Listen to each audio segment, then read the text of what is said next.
On today's show, what if the Dallas Mavericks get the number 4 pick in the NBA draft lottery on Tuesday? We'll talk about that and some trades the Mavericks could do on today's Locked On Mavs. I'm Luka Doncic, and this is Locked On Mavericks. Mavericks,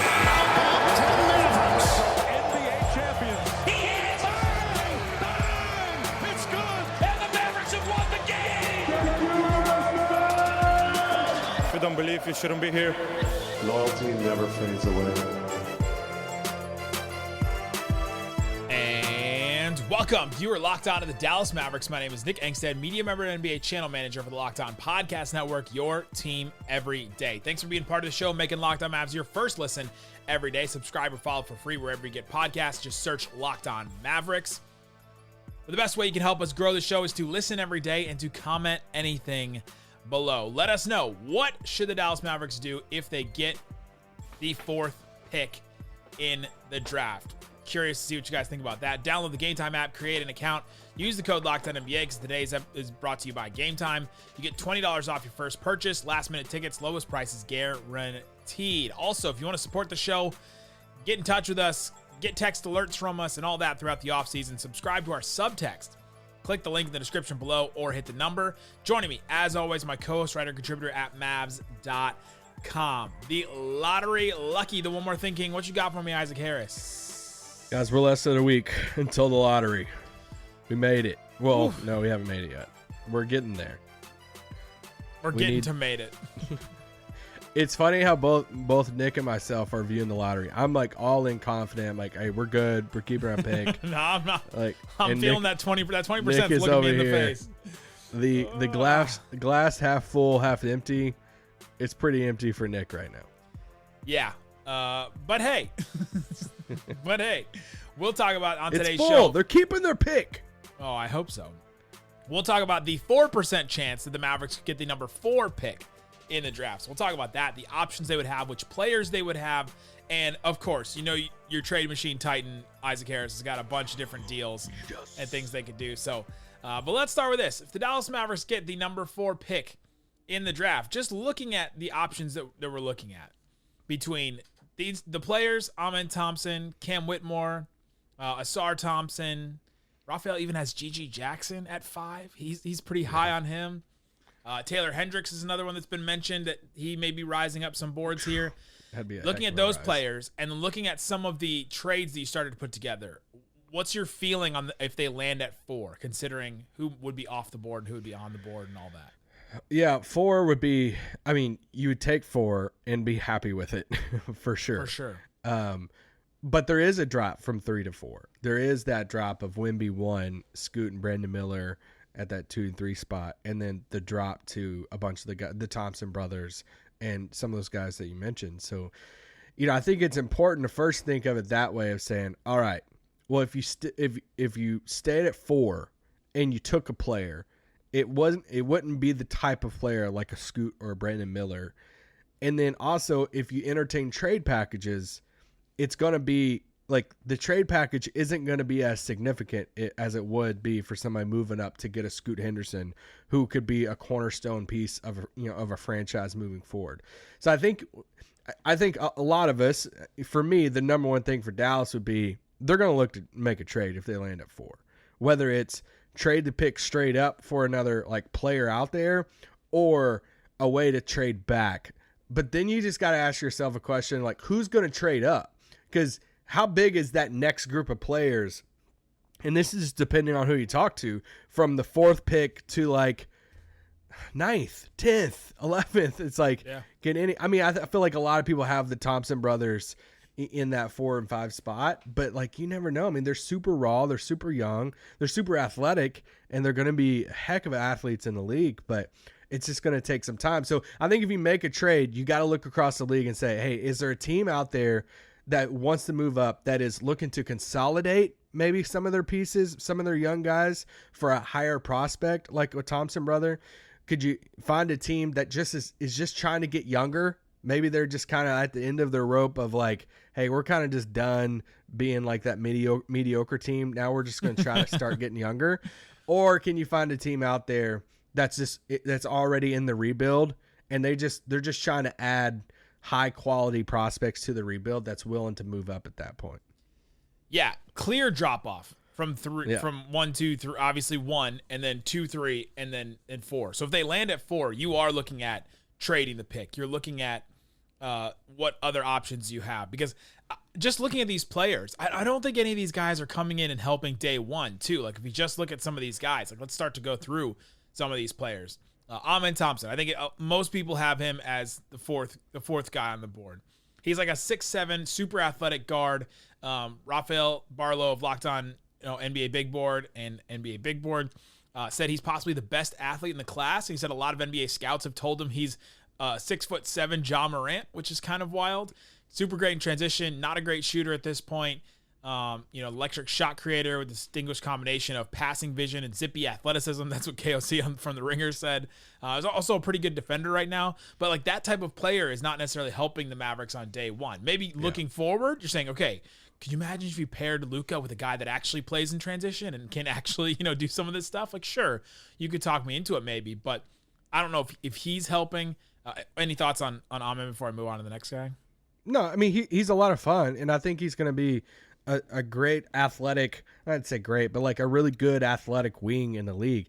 It just goes back to what you're saying, like Dallas just wants to. I don't think he's in that category of a Scoot and Brandon Miller to where you're like, all right, I just got to take this guy. He's going to be too good. It's just going to take a little bit longer.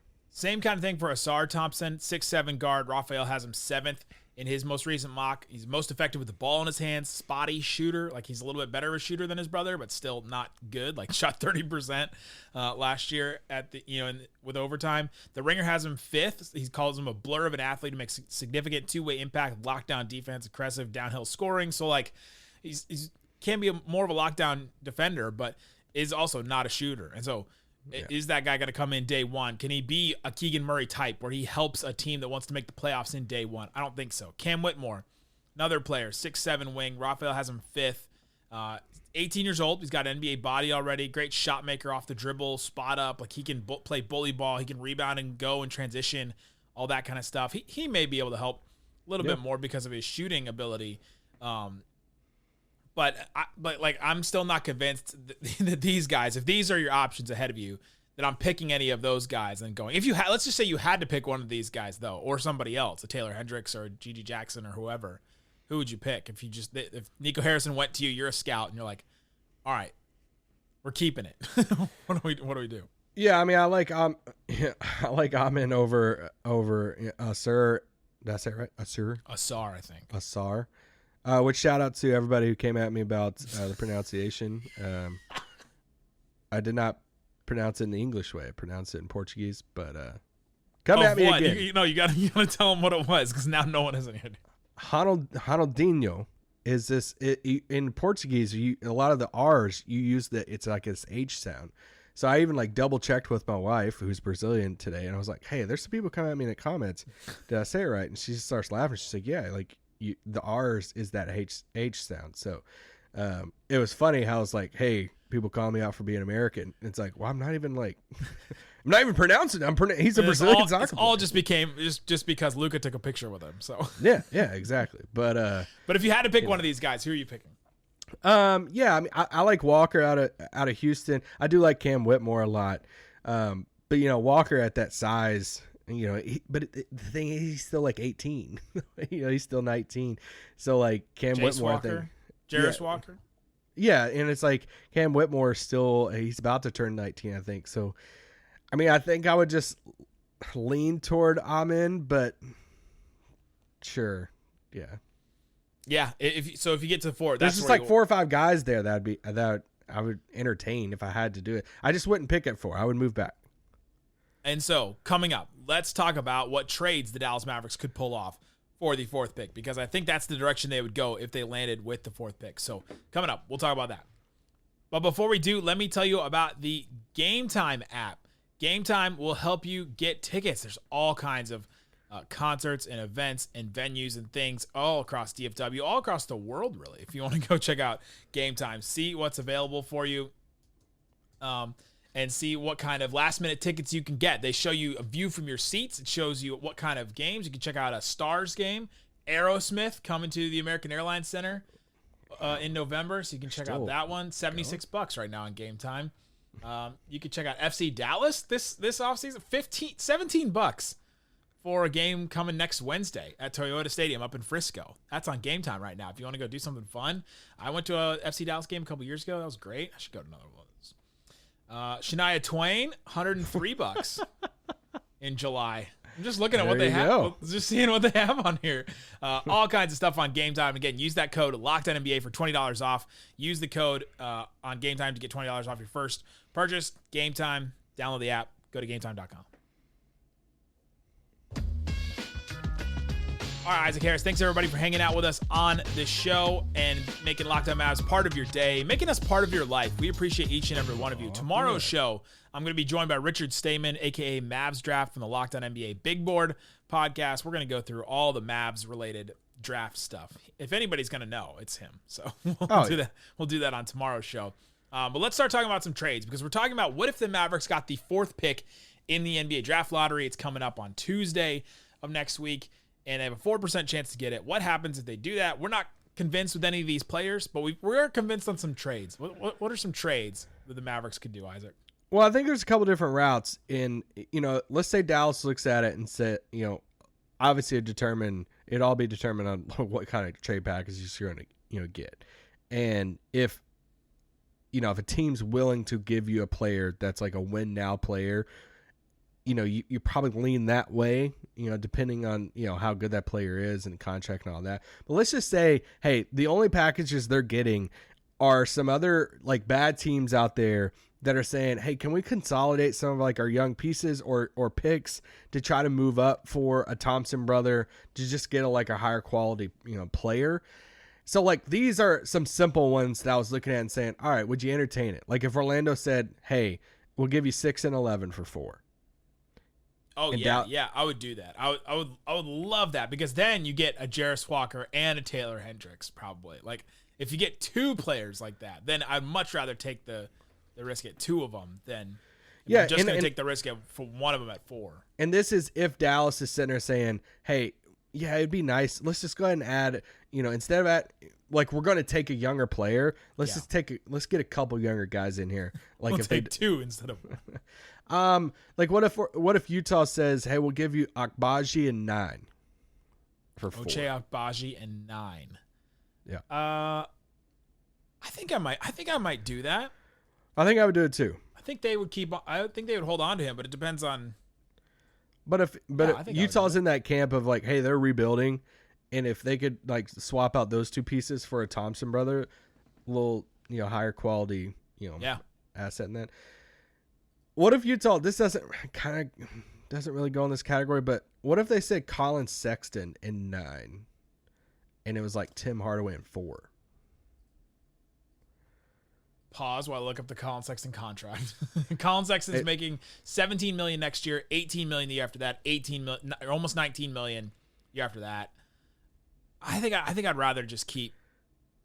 I'd rather do something else. I think I would too. I agree. What if OKC, who's sitting at 12? What if they say, Ousmane Dieng, pick 12 and a future first? Of which we have many, says OKC. Yeah, I mean, they have a ton. A future first. Ousmane Dieng is interesting because he's such a project. Like, I don't know if he's playing for the Mavericks next year. He could.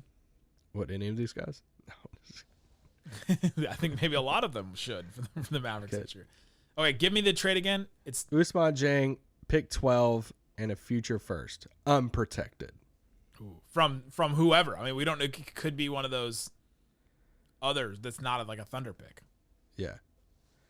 For just the number 4 pick. Yeah, just for 4. Man. I mean, it's just Dieng's salary basically. Right. I think I would do it. I'm a little bit more believer in Dieng long term. You are. You really liked him a lot. I did like him, 6'10". I think I would do it just for the assets alone. And I just think that next group of players could stretch down to 12. Yeah, true. True. If you're going to go down. If you're going to go down, you may as well go down all the way. Okay. Well, let's go down again. So What if Just a double dipper today on a Wednesday. What if Dallas says, hey, all right, we will move back, but our main priority in this is we want to shed money, like long-term money. Okay. So what if Washington says, we'll trade you Monty Morris, Daniel Gafford, and 8 for Tim Hardaway and 4? I think I would just do that just on the players. Like, I'm for Gafford. I'm for Monty Morris. I think they would both be incredibly good fits. You have Daniel Gafford who'd come in and be the starting center. He's not a great like absolute option, but he's better than what the Mavericks have right now. Younger. He's been in Washington. We've seen several players leave Washington and be better. One of them was on the Mavericks. And so you take him, Monty Morris, great backup point guard. Like to be the third guard with Luka and Kyrie. I don't know if he could play with them all the time, but he could play with them spot minutes and all that. And so, yeah, I'm with that. And you move back from it's 4 to where the Wizards are, where are the Wizards? 8. Yeah. I mean, that's worth it to me. And then you get off money. Yeah, obviously it would be not if Dallas moved up, push teams back, so it'd technically be like 9. But Gafford's under contract, like you said, for that like 12, 13 million. So it's not like you would save like all of Tim's money going into the future, but it would save you, $8-7 million. And it fills some holes. Yeah, Monty Morris expiring contract. What similar deal for Utah?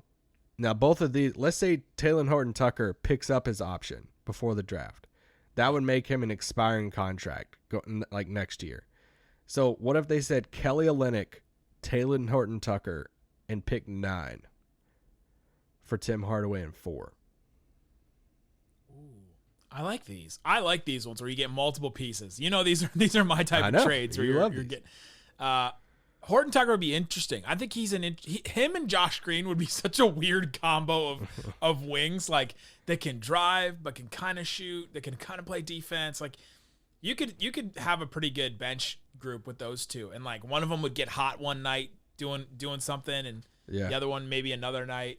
Kelly Olynyk, we know the Mavericks have been connected with him in the past because they wanted him and Derek Jones Jr. in that draft. Now it's a new front office since then, but remember that one where he thought it was Dragic, but it was actually Derek Jones Jr. and Kelly Olynyk from the Heat, so we know there's a connection there.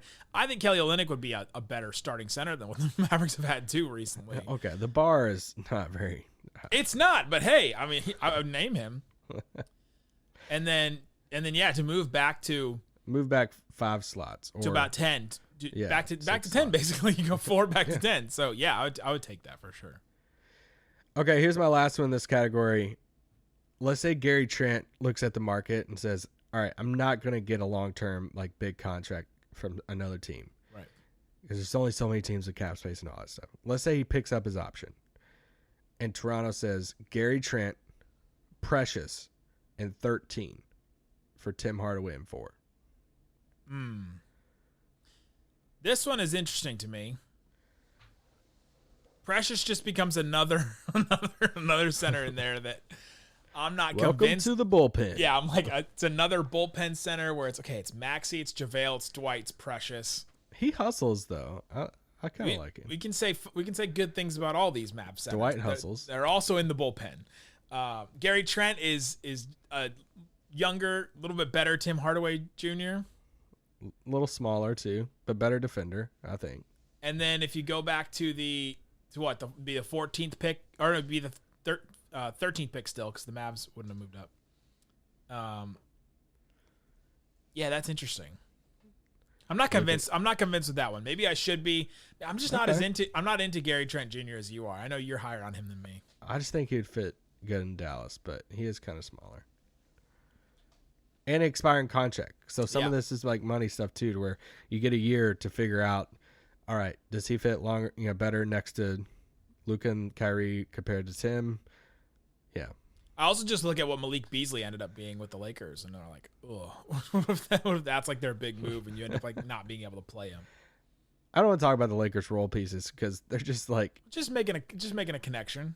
They're just hitting like penny slot machines, like jackpots on Lonnie Walker and some of these guys having like these games. Okay, Maxi Kleber had an 8-3 eight made threes game in the playoffs last year. So it's happened for the Mavs too. All right, coming up, even more trades that the Mavericks could do with the fourth pick if they decide to get it. I've liked these so far. You got another category. Let me tease it even further. All right, go Would for you it. do Tyler Hero for 4 straight up? Talk about that. Coming up next. Coming up. Thanks, everybody, for hanging out with us on Locked On Mavs. We appreciate each and every one of you, especially making it this far into a show. Yeah. We appreciate you. Subscribe to our subtext if you want to get alerts from us. You want to text us, ask us questions. On Friday, we'll do our mailbag, so send us some questions there. All right. Give me some more trades if the Mavericks landed number 4. I'm liking the ones you've given me so far. I'm not so sold about the Tyler Hero mention here. No, I'm not saying I would do any of these. I once again, I look across the league and I try to figure out what are some like trades that would have like some motives on it from both sides. Tim Hardaway and 4 for Tyler Hero. Who says no? Who says no? The Mavericks?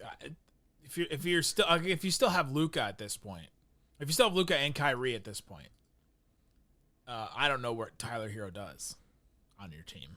He's your 6th man. I mean, he's your Tim Hardaway role. But Tim Hardaway can at least play with those guys. Didn't I text you this the other day? I'm like, how much of Tyler Hero does Tim Hardaway give you? How much of Tyler Hero does Jaden Hardy give you next year? Oh. You upped me. Yeah, I'm up. No, yeah. I'm out. I'm out on Tyler Hero. I'm out on these like $30 million Tyler Hero, Jordan Poole. Like Jordan Clarkson making $12 million is great. I'm for it. I'm out on these guys making like $30 million and they get played off the floor. Yeah. Tyler Hero's injured, by the way, but his team is doing much better without him. So I don't know. Do the math. Klay Thompson. In a trade? Yeah. No, I'm out. I'm done. Okay. I'm just Isaac. I'm just looking. Cyrus, Locked On Warriors. We know we had a crossover with him last year. I went to his timeline today just to hook some stuff. It's a lot. He's feeling things right now. Tweeted, Klay Thompson is not him anymore. Oh. When Cyrus says that, I know he's done, and I'm out. I'm out on the Klay Thompson as a potential, and he's he's staying there anyway. I mean, come on. They'll make the 3-person statue outside of Chase, and it'll be. They should, because it'd be awesome. They should do it by Steph is like the biggest one, so his is like 10 feet tall. Draymond's is like, 5 feet tall, and Klay's is like 4.5 or something like that. No, Klay and Dre's got to be half. They're half of what Steph did. You do it by size. Draymond opts in. Draymond and Kuminga for 4. Wow. What do you do? How are you making the salaries work? I mean, Tim and Bertans. He just threw his hands in the air like, I don't know. figure it out. Tim Bertans and 4 for Draymond and Kuminga would be fun. Kuminga would be fun with Luka, and I think the Mavericks would use him a little bit better than the Warriors have. I think anybody would. I don't know. That's such a weird like helps you right now and also potentially helps you long term. But Draymond's on expiring. Right. And so then what do you do with Draymond? Does he work right away? Is it a disaster with him, Kyrie, and Luka? I don't think it would be. No. Then Kuminga, he's got 1 year left, or he's got 1 year, then the team option, and then he's a restricted free agent. So you have to figure out what to do with him in basically like a year and a half. Yeah. Decide what. I will say this about the Draymond stuff. I have talked to a few more people about it because, I'm all in about him coming here. And the only thing I get pushed back on from some people is he punched his own teammate. That's not it. Is the fact that like he works so well in Golden State because those guys move so much off the ball. Correct. And that Luka doesn't move off the ball. And now you believe that? Because that's what I told you the first time we brought this up. It's not about him. What he's doing on offense. No. That's the thing. It's not about him having the ball because it could work if Luka just agrees to like, hey, I'm going to run and play off ball. So anyway, sure. But let's keep going. Offensively, it may not have to work as well in Golden State that it does, because those guys have to play that way as well because earlier in their careers, they were not as good on ball as Luka, obviously. So they had to kind of play like that. And now it's different. So I'm with you, but let me give you some more. Yeah. Zach LaVine. No, I'm out. Gosh, why do you hate? If they have Luka and Kyrie, we just can't do another $40 million offense, but not really defense player. Tim Hardaway, Bertans, and 4 for DeRozan and Pat Williams.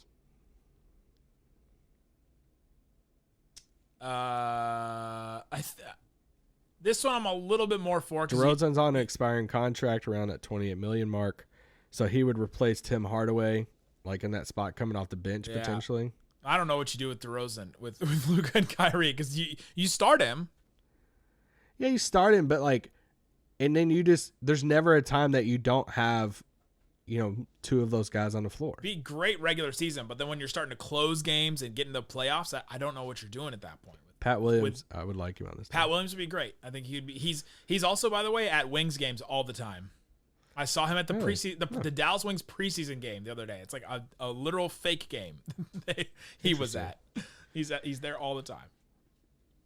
R.J. Barrett. You didn't throw Alex Caruso in there. He's the first white guard to make all defense since 1980. So we need Alex Caruso in that train.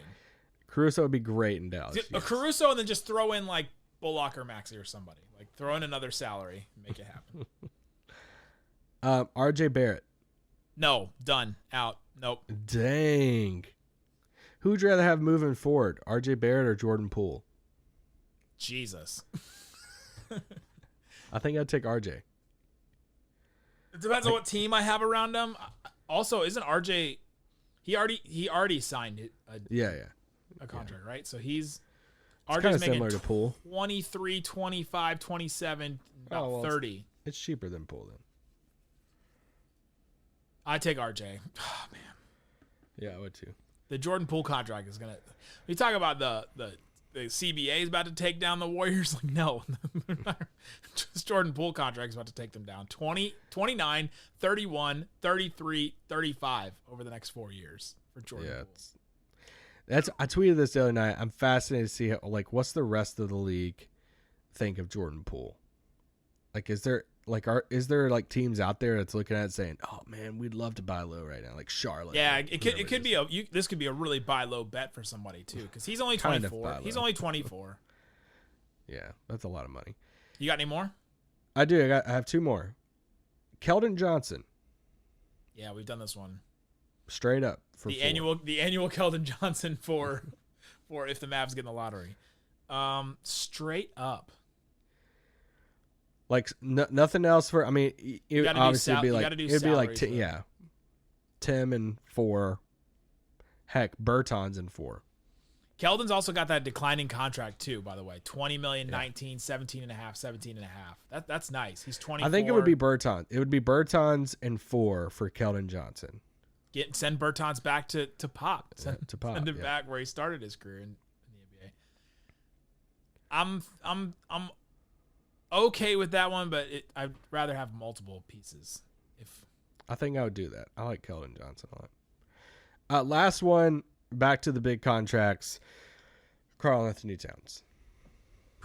Yeah, we've done this every week now. No, there would be iterations. I know, but I was like, we said no for one. Wouldn't entertain it for the first pick, right, or the second, or the third. Would you entertain some type of trade package around the 4th pick? Salaries. Karl-Anthony Towns, you're probably gonna have to put some, other stuff in there too. The Mavs have to put other stuff in there. Yeah, his value's not Jordan Poole, and he's not just gonna get you the 4th. It's not gonna be like a Thompson brother and salary filler. Who else is trading for him? Oh, I think some other teams would. I could see the Knicks doing it. I could see, he's still really talented. Not the best bigger man shooter ever, but. The man. That would be Dirk. No, I wouldn't do it. I'm out. Again, going back to can't have another $40 million player that just plays one side of the ball with Luka and Kyrie. You have to do something else. So let's bring it full circle. What would we do if Dallas had the 4th pick? What would I prefer? I'd prefer for them to move back and do one of those deals where you get multiple pieces while still, if you're going to take somebody, okay, let me reword this.